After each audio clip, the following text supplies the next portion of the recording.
she would always tell me as a boy, something that has never left me, which is that there is always a solution to every problem. What's up, everybody? Welcome back to Awesome Inc.'s podcast, where we highlight people pursuing their definition of, you guessed it, awesome. So buckle up and get ready for some more success story adventures and failures from Kentucky's tech and entrepreneur community.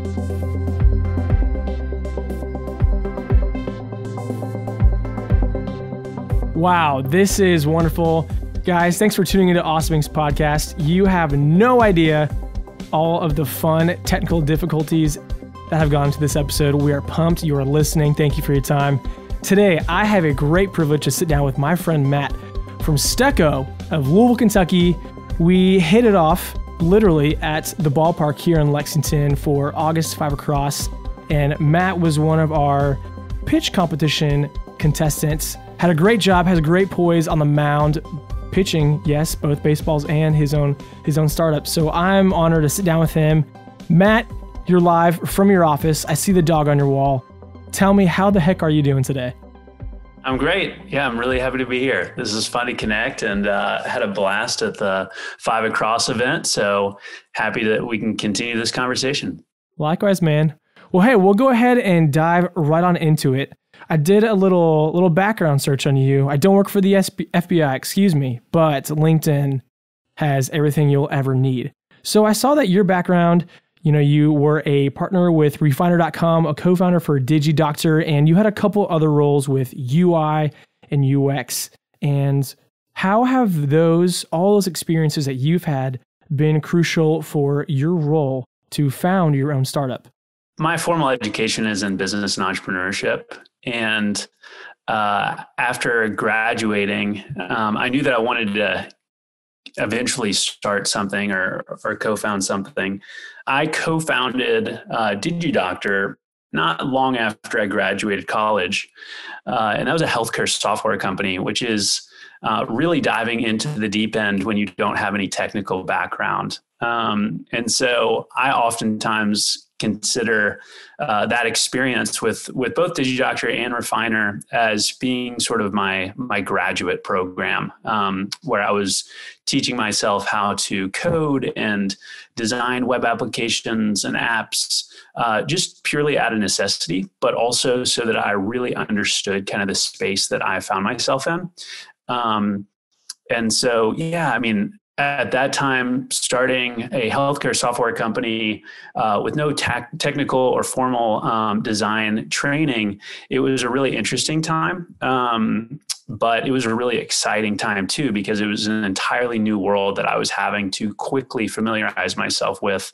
And because we were a bootstrapped entity, I also had to just get really creative in terms of stretching the dollar and learning as fast as I possibly could. So I would say in terms of kind of what I learned initially was just those skills of how to design and develop software. And that was both out of need, but nice coincidence that I happened to really enjoy that process too. Everything you just said could go into an entirely different conversation. And I do want to touch on a few things. So you had to learn a new skill set. You said you went to college for business and entrepreneurship. Then you ended up going to the tech world. What was the main avenue that you used to learn some of the software and some of the languages you had to for your coding and the startups that you worked with? Oh gosh, at that time, it was probably 2011. And so online education was still kind of this new world. Gosh, I feel so old sharing these stories. I'm only 32 years old, but back then, everything like lynda.com or even educational things, courses that you might find on YouTube. I don't even know if Udemy was in existence. Treehouse was kind of on the tip of everybody's tongue. So just being an equal opportunity learner and going to all these different outlets to try to find out ways to solve design and technical challenges. And a lot of it was just purely time spent within Photoshop or within like Sublime Text or something like that, and purely just grinding it out, trying to learn by doing. So I leaned heavily on quite a few websites. I remember spending a lot of time on YouTube and Lynda, and I still do spend a ton of time on resources like that. But a lot of it was just learn by doing as well. And it was a very new space too. I mean, it was exciting back then. Silicon Valley was so exciting. About all the money that was being poured into tech, and the fact that tech was now more accessible to entrepreneurs. And, you didn't have to raise a ton of VC money to build a prototype because of frameworks like Twitter Bootstrap and Ruby on Rails and things like that. So it was a really exciting time because it was a lot more accessible to those who wanted to start something. Man, that is so relevant, especially with the way our world is right now with the COVID pandemic. Everything you mentioned, 2011, seeming like forever ago, only 9 years ago, online learning wasn't the biggest thing. I remember in college, I used YouTube quite a bit for learning how to get through my CS classes and refining my skills, watching people program and do practice problems. So I get that. I love that you're a student of wanting to learn, figuring it out and learning by doing. Best way we can learn as entrepreneurs, I think, and people in general. And also to your point, 32, man, you are in your prime. Don't worry about feeling old. You're doing all the right stuff for where you are. Matt, one thing I wanted to know probably has to do with you went to Trinity High School.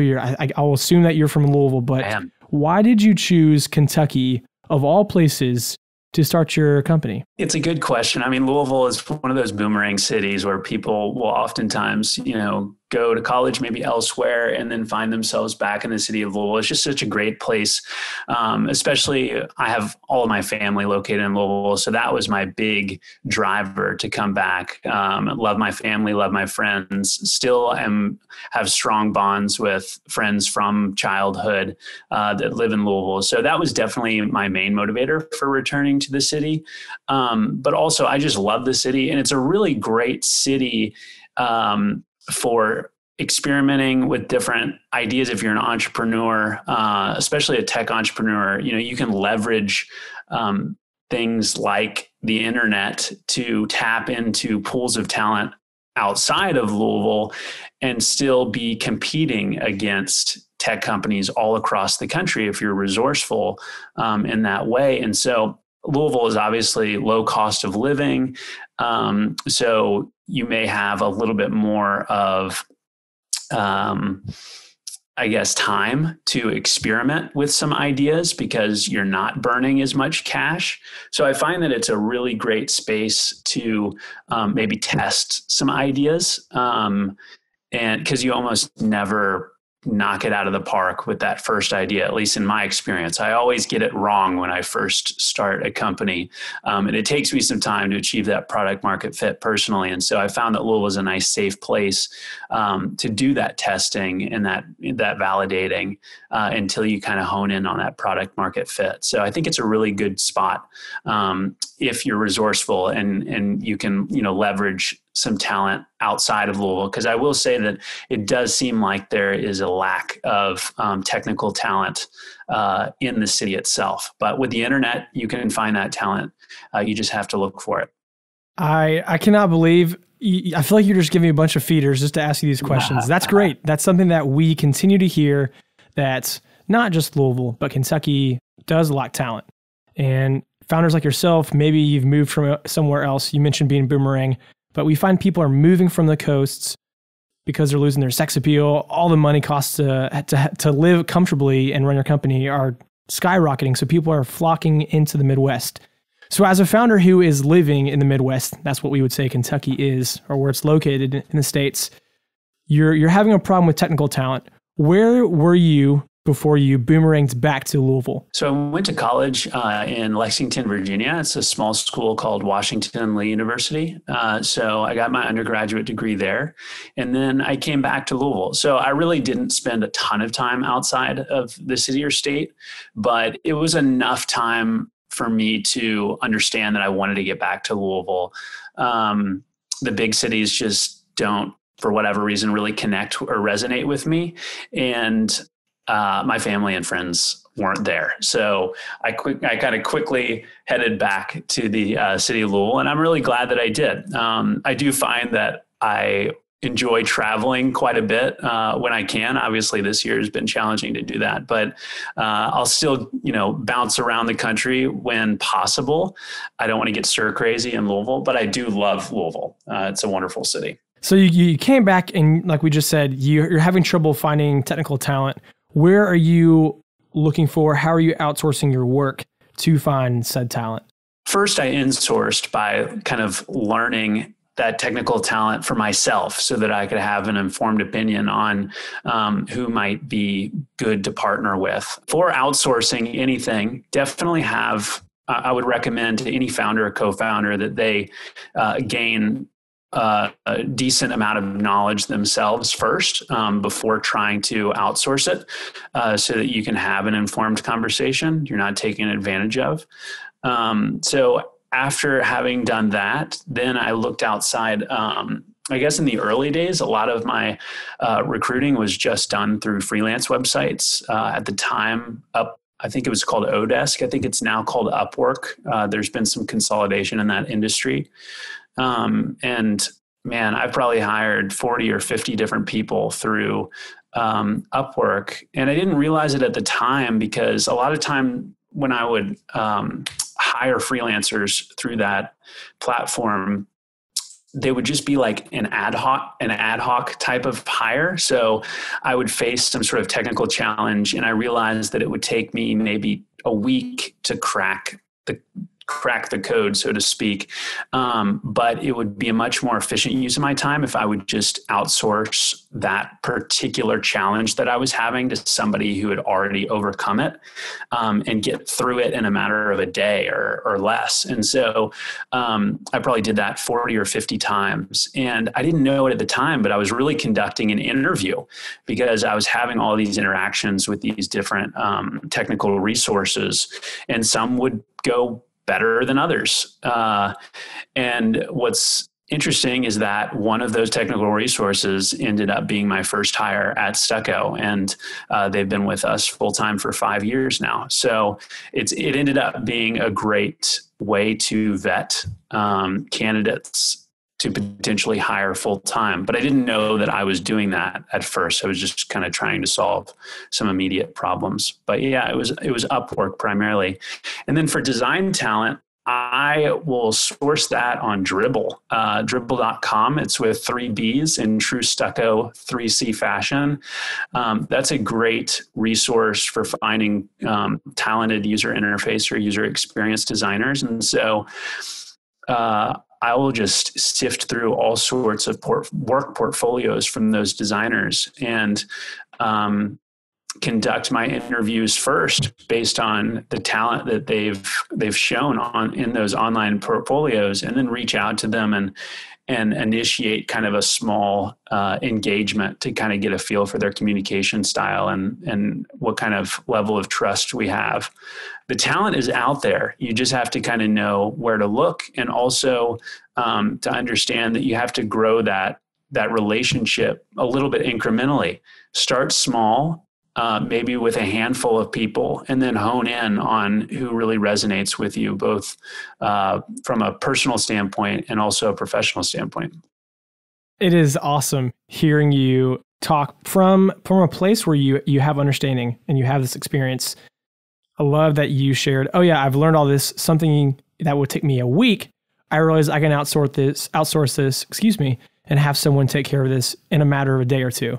So that's cool that you learn from your experience, maybe even sometimes through failure, to say my life would be easier if I wasn't handling this. So man, thanks for sharing that. Last question before we move on and talk more about Stucco and what you're doing specifically. What do you think it would take for this talent that you have found across the states, maybe across the globe, to move to Kentucky? Well, it's a really good question. I mean, first I would ask, do they need to move to Kentucky? Not all talent needs to be in Kentucky. There's extremely talented designers at Stucco that are located in San Francisco and LA.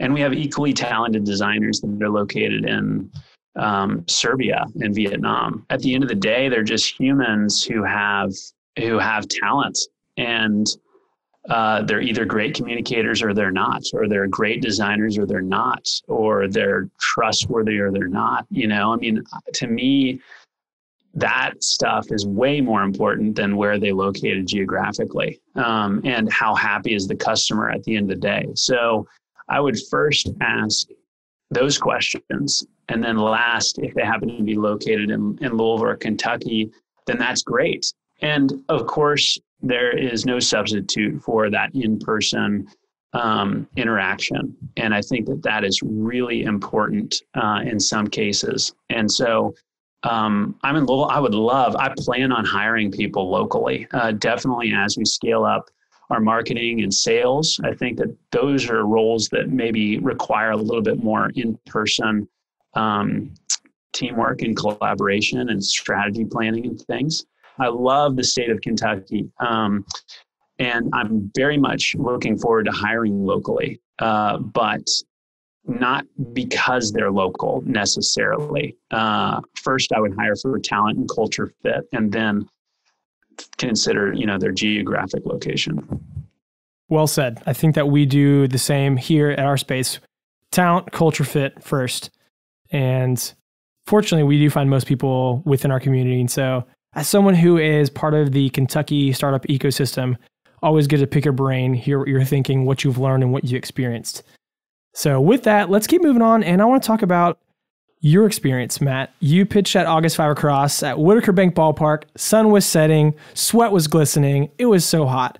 And again, I came up afterwards and said, Matt, you had one of the best deliveries I've heard any startup founder when they were giving a pitch. The way you came across was excellent. What was that experience like for you from beginning to end? I would love for the people who might not have tuned in either virtually or weren't in the stadium to get a quick recap from your perspective. It's just always so good. You spend all this time preparing these pitches and submitting the applications and driving to do them and then delivering them, driving back. And if you don't win, which in my case, I didn't, Natalia won, who's a very deserving winner. She did a great job. But sometimes you don't hear any of that feedback and you just wonder, was it really worth it? So for anybody listening, if you attend some of those things, share with the participants how you thought they did, maybe how they could get better even. If they're great entrepreneurs, they'll really love the bad feedback. So thank you very much for reaching out that day and saying some kind words. That was really cool. It was a great experience. I mean, you all did a terrific job from beginning to end, from the intake process all the way to leading up to the event and then safely conducting the event. It was a ton of fun. I thought it was so much fun. I've never pitched in a ballpark, and I never would have imagined that my first pitch would have been a verbal type of pitch from the mound. So that was cool. It was definitely a once in a lifetime experience. Man, I'm glad to hear it. And again, thank you for the kind words as well. I know that 5 Across has meant a lot for our community over the years. And again, with everything going on, it's been really special for everyone to come out, feel safe, and partake in something that feels normal. And with that, again, you pitched on the mound, like you said, you pitched your company. Matt, what problem are you solving with Stucco? What do you do? Yeah, so Stucco is primarily a virtual staging company, and we primarily serve real estate agents all across the country with virtual staging, which virtual staging is essentially when an agent will send us photos of properties. The property could be a property that is on the market or soon to be on the market. And then most commonly, we will edit those photos, adding like photorealistic renderings of furniture and decor to those photographs so that those photos and that property specifically is easier to market so that you can sell that property faster and for more money. So it's an alternative. It's a much faster and more affordable alternative to an in-person staging solution. And we've had a tremendous amount of success with that since offering it maybe about 18 months ago. And then we also are an online interior design company. We don't lead with that. We primarily lead with virtual staging serving agents, but we also work with homeowners to design rooms in their home. And that's a virtual collaboration as well. So they just share some information about a room in their home that they'd like professionally designed. And then we'll work one-on-one with them to design that room to spec. So it's a much more affordable and faster alternative to hiring a traditional in-person interior designer. So we're really disrupting the staging and design industries. It sounds like you guys have cracked the problem of interior designing with your platform. And I know a couple of things. One, you mentioned moving back to Louisville for friends and family. You're a boomerang. We take pride in our boomerang startup founders. You're also helping your father's home building company. How does Stucco integrate or feed potential customers to your father's home building company? Again, well-oiled machines have multiple facets that run together. So you are having your service then go to a home. What does that look like crossing software into the home building industry? This is why I started Stucco 5 or 6 years ago. Is my brother was in the process of taking over the reins at my father's home building business. My father's been a home builder. He used to be an interior designer, coincidentally enough. He's been doing it for longer than I've been alive. And so my brother, who's 10 years senior to me, was taking the business over from my father, who's kind of an old school sort of word of mouth guy, didn't have any sort of online presence whatsoever. And so I wanted to just help my brother create a digital footprint for that business so that it would be easier for him to transition into that role, just because that's where things were heading as an industry and just more broadly, globally, just in terms of the importance of a digital footprint and digital presence for companies to succeed. And so Stucco originally was just a portfolio site for creative home professionals like them. So it was somewhat similar to house.com for those who might be familiar, or even Instagram, but specific to creative home professionals. And so that was the whole motive, just trying to scratch the back of a family member, just trying to help them out. And one thing kind of led to another. We evolved to be an online interior design platform, and then most recently, really evolving to become a virtual staging platform, but still offering online interior design. So I don't know that we're all that successful in solving that initial problem. I wanted to solve that problem, and you could still solve that problem on Stucco. We still have all that functionality built in natively to the platform, but we found that it just didn't really resonate with customers. We did a lot of customer discovery after rolling that out, and it was interesting, but it wasn't interesting enough. And so we were forced to shift gears a little bit and serve the market in a market that resonated more clearly with what we had to offer. So yeah, it's still part of Stucco. It's still like our roots. But my brother and dad's business is doing just fine. So I think they'll be all right without Stucco kind of leading the way. You know how to pivot. It sounds like you guys, you've done that initially to where you wanted to take Stucco to where you are now. So hey, that's part of the fun, part of the journey. That's the reward in and of itself, is learning. So cool to hear that you've learned and you're better off for it. If you don't mind, what does your company's traction look like at the current moment? You've shared that you've been around between 5 and 6 years, and you've had a pivot.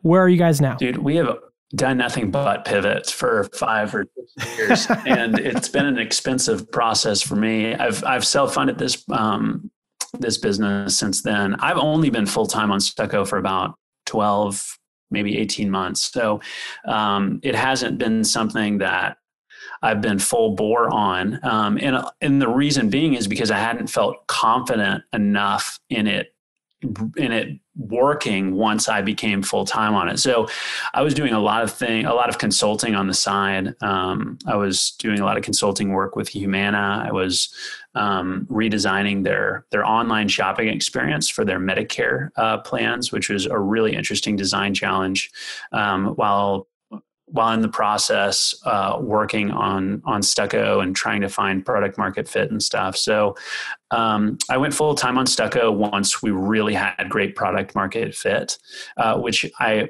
highly recommend that more entrepreneurs keep an open mind as to doing that strategy of, consulting on the side, or consulting even as a main gig, or doing something else that gives them some consistent income while they continue to experiment and understand their customers. And then they can dive, head in once they feel confident enough to pursue that. So I went full time about, 18 months ago on Stucco. And that's really when we started rolling out virtual staging, and when our offer was truly resonating. And so we've had great traction. I mean, in the last 18 months, I was doing some math a couple of days ago, and I think we've grown at about 192% average month over month revenue growth during that time. Of course, when you go from, $20 a month to $40 a month, that's a significant percentage month over month revenue growth. So I don't want to let your listeners get the feeling that we're doing millions of dollars a month or anything like that, but we're growing. It's a significant amount of revenue, and we're really trying to grow. So we're in the process of raising some outside capital right now to kind of unlock the next level. Well, for the sake of where this is, we'll just say that you guys are talking about 20 million and 40 million to keep things exciting. So it is awesome to hear the traction and the growth that you guys are having. And yeah, thanks for sharing that. Part of learning is you're hearing other people's stories or struggles, what they're figuring out. And that's the beauty of this podcast. We want people, average Joes or absolute stud entrepreneurs, to share what they're learning, what they're walking through. So yeah, thanks again for letting us to hear part of that. What does success look like for you as a founder? What do you want to accomplish with Stucco? It's such a challenging question, what success looks like. Professionally, success, I think, to us looks like we're really making our customers happy. And they just keep coming back. And we are constantly getting better at serving them. And that our team is thrilled during that process too, right? It has to be a win-win. We can't run ourselves ragged in the spirit of serving our customers, because then we aren't happy as service providers. So there has to be some balance there. But ultimately, success to us just means that we continue to delight our customers, and just continue to innovate with ways to do that. In terms of personally, and I know you didn't ask that question, but really as an entrepreneur, you do have to think about both professionally and personally, and it's really one thing. It's just balance, which is really, really tough for an entrepreneur. It's been really tough for me ever since I've been an entrepreneur for 10 or 11 years. I'm still trying to figure it out. And I think that it's got to be really tough for a lot of people now who are working from home, because work and life have never been more connected than they are right now for our entire world. And so balance is so crucial. Just blocking out times on our calendar for required days off, or, required afternoons off, required sunshine, all this stuff. So I know you didn't ask about the personal side, but I really see it as one thing. And, I see success being a true balance between time truly focused and then time truly, outside of business too. So balance from that perspective. No, Matt, that's wonderful. I care just as much about the personal success as the entrepreneurial startup success, because like you shared, they've never been more connected, integrated, whatever word you want to say to pair the two. But it's so relevant right now that one affects the other. So yeah, thank you for sharing that. And the extra bit. I appreciate it. I know people listening do as well. And Matt, I'm going to ask my final question. This is my personal favorite. You semi-touched upon it, but maybe phrasing it a little differently will be great for you. What is the advice you would give entrepreneurs based on your experience? You've talked a lot about having that stick-to-itiveness and figuring things out based on learning correctly. What's the main advice, if you could maybe tell Matt 6 years ago, that would help you maybe be in a different trajectory or milestone than you currently are?